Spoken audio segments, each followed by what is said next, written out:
AITA for not helping my sister, who became homeless just after she gave birth to her and my soon-to-be ex-husband's baby.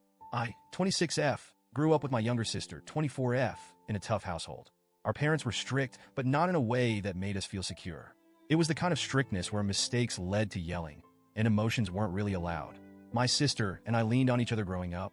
We became each other's emotional support system, and we used to say we'd always stick together, no matter what.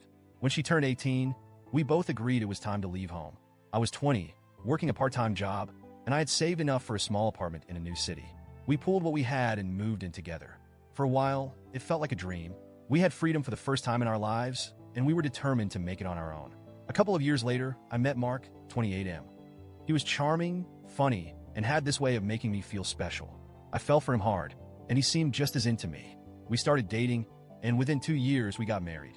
My sister was thrilled for me, or at least I thought she was. She helped me pick out my dress, plan my bachelorette party, and stood by my side as my maid of honor. I thought she and Mark got along well, but nothing ever seemed out of the ordinary. We were all close.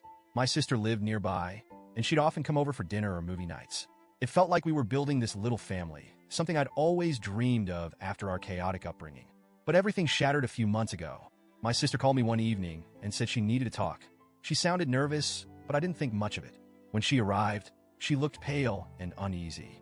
I asked her what was wrong, and she blurted out that she was pregnant. I was surprised but happy for her.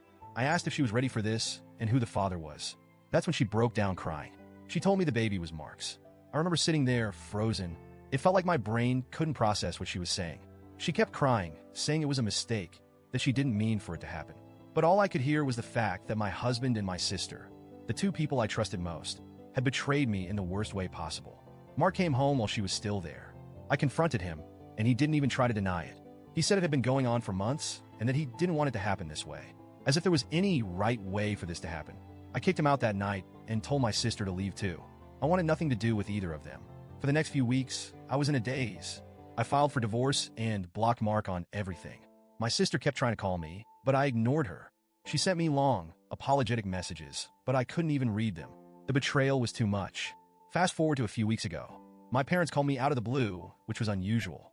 They told me my sister had just given birth, but Mark had kicked her out of his house. She called them from the hospital, saying she had nowhere to go.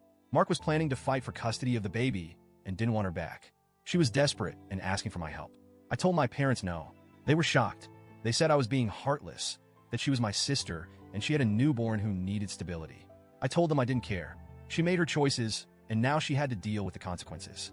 They kept trying to guilt me, saying the baby was innocent in all of this. But I couldn't bring myself to feel anything other than anger. My sister ended up going to a shelter for single mothers. My parents were livid with me, saying I had room in my apartment and could easily let her stay. They said I was punishing the baby for something that wasn't its fault. But every time I thought about helping her, I remembered her betrayal. I couldn't do it. My parents haven't stopped calling me about this. They keep saying I'm cruel for leaving her in a shelter.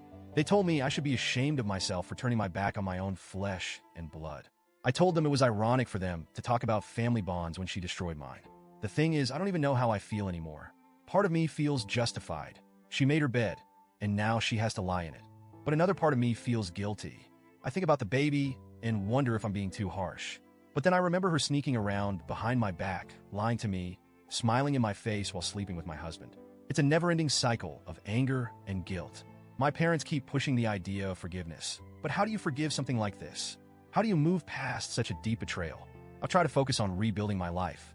I'm in therapy, trying to process everything, but it's hard when my family keeps bringing it up. They act like I'm the villain for refusing to help, but they don't understand how much this broke me. AITA for refusing to help my sister and her baby? Or am I right to stand my ground and cut her out of my life completely?